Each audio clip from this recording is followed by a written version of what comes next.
Sobre fundo grafite, um triângulo branco à esquerda com a palavra graduação, disciplina ética, cidadania e sociedade.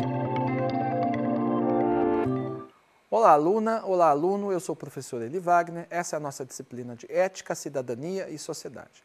Eli Wagner, professor. No estúdio da Univesp, ele está em pé atrás de um púlpito de acrílico, onde manuseia um dispositivo para controlar a apresentação de slides, que aparecem ora em tela cheia, ora como efeito gráfico à direita do docente, em um plano mais aberto do estúdio. No primeiro slide, o nome da disciplina e o tema da aula: diversidade, inclusão e relações étnico-raciais. Na aula de hoje, nós vamos aprofundar alguns conceitos que são fundamentais para a nossa vida contemporânea, isso é, conceitos que estão presentes no discurso midiático, conceitos que estão presentes na comunicação em geral, estão presentes nas propostas políticas que são veiculadas pela televisão, pelo rádio, pela internet.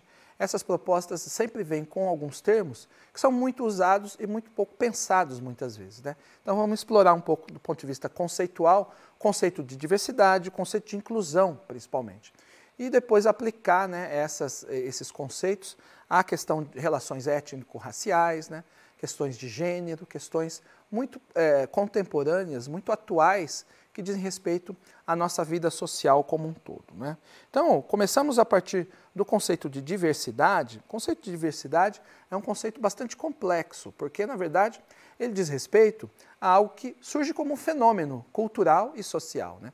A diversidade não é algo criado, a diversidade é algo que naturalmente se manifesta numa sociedade, né? Então, vamos para uma definição inicial do conceito, para a gente explorar as possíveis aplicações desse conceito. Então, a diversidade, ela abrange, né, todas as variações físicas, psicológicas, sociais, emocionais que o ser humano pode ter. Então, há uma diversidade física, psicológica, social e emocional, como idade, etnia, cultura, religião, sexualidade, forma e aparência física, impedimentos de natureza física, mental, intelectual ou sensorial, entre outras. Então, essas são as formas nas quais a diversidade humana se manifesta. Então, naturalmente, né, no seio de uma sociedade, você tem a manifestação dessas diferenças. Essas diferenças já foram tratadas muitas vezes,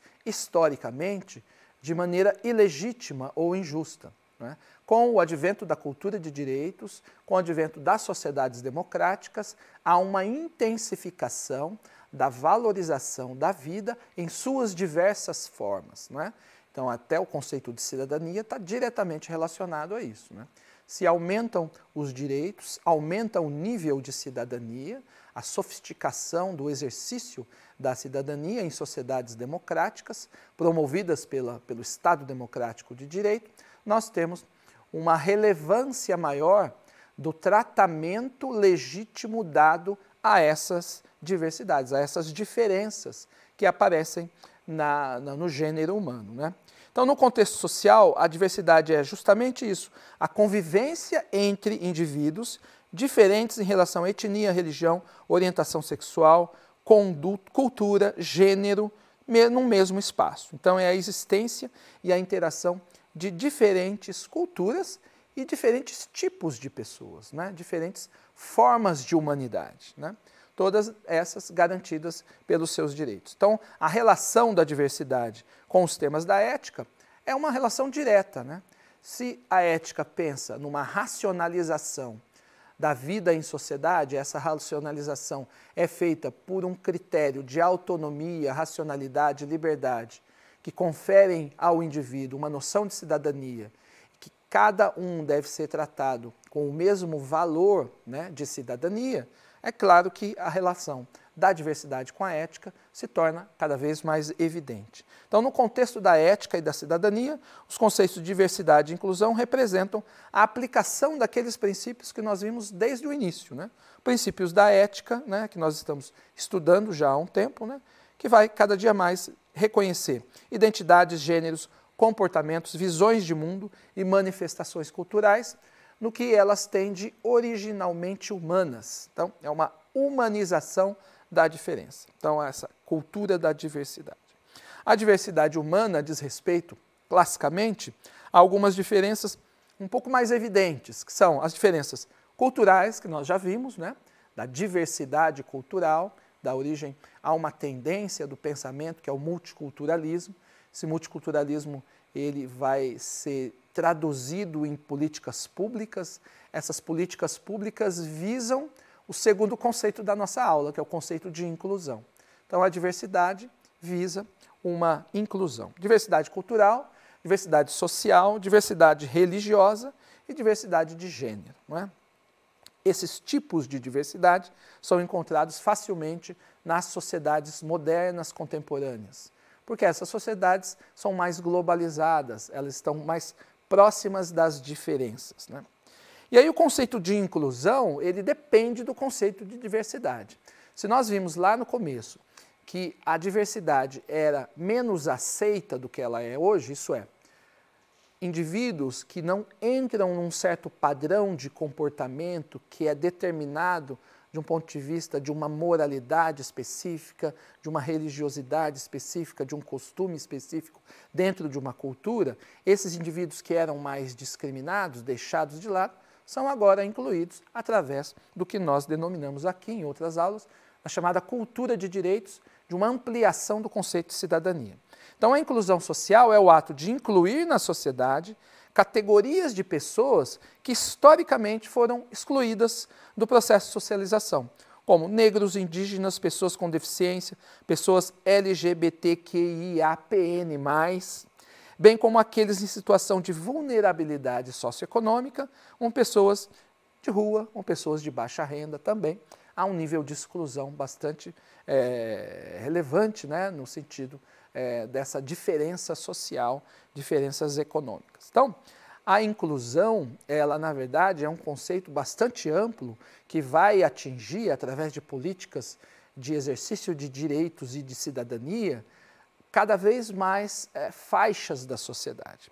Então, a inclusão é necessariamente um tema da ética, porque a ética parte do princípio de que as pessoas têm o mesmo valor social, né, a partir daquela ideia de cidadania, porque são pessoas autônomas, livres e indivíduos de direitos, são pessoas humanas com o conceito de dignidade associados a ela. Então, a inclusão é um tema da ética. Então, ao falar em exclusão, estamos de acordo com a Declaração Universal dos Direitos Humanos, com a Constituição Federal de 88, né, que é a chamada Constituição Cidadã, aí esse vínculo também já no título, que apresenta direitos que devem se estender a todas as pessoas, sem exceção. Então, a ideia de inclusão é a extensão desses direitos a um número de diferenças cada vez maior, não é? Vale dizer ainda que as sociedades que apresentam altos índices de exclusão são sociedades mais violentas, com maiores índices de pobreza. Então, parece que, de um ponto de vista do progresso humano, não é, a inclusão ela está sempre para e passo, né, caminhando junto com a ideia de justiça e legitimidade social. Então, é uma tendência da ética, uma tendência da política, uma tendência das modernas democracias. Então, as relações étnico-raciais e a exclusão. Como que aconteceu e como que acontece isso, né? Se nós analisarmos do ponto de vista histórico, né, as sociedades contemporâneas ocidentais, né, perceberemos que essas sociedades se estabeleceram a partir da colonização. Então, a colonização, né, o sistema colonial, é responsável por tipos de exclusão e também pela escravização. Daí já uma espécie de exclusão baseada, uma espécie de violência histórica baseada num componente histórico, social, né, que é evidente, né?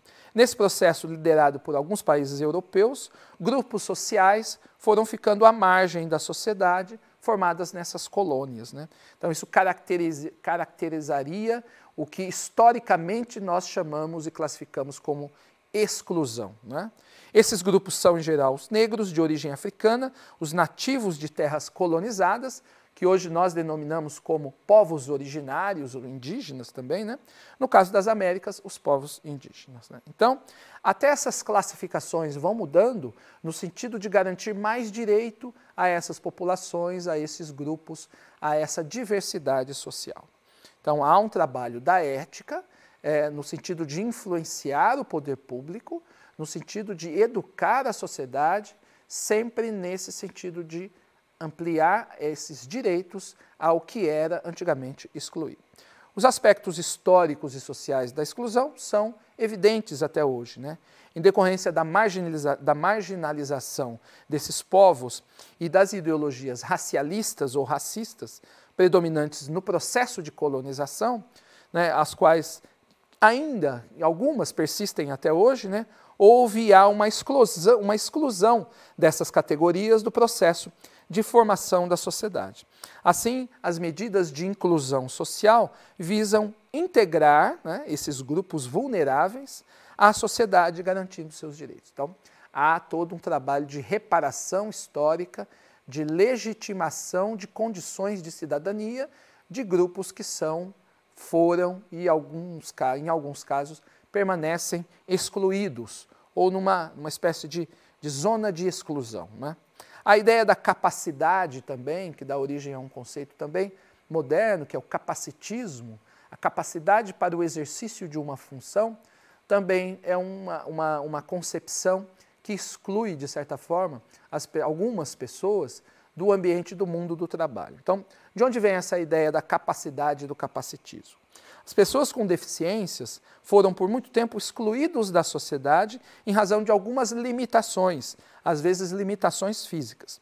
Durante um tempo pensou-se na urbanização, no lazer, na educação e no esporte voltado apenas para pessoas que não possuem algumas limitações ou limitações físicas, né?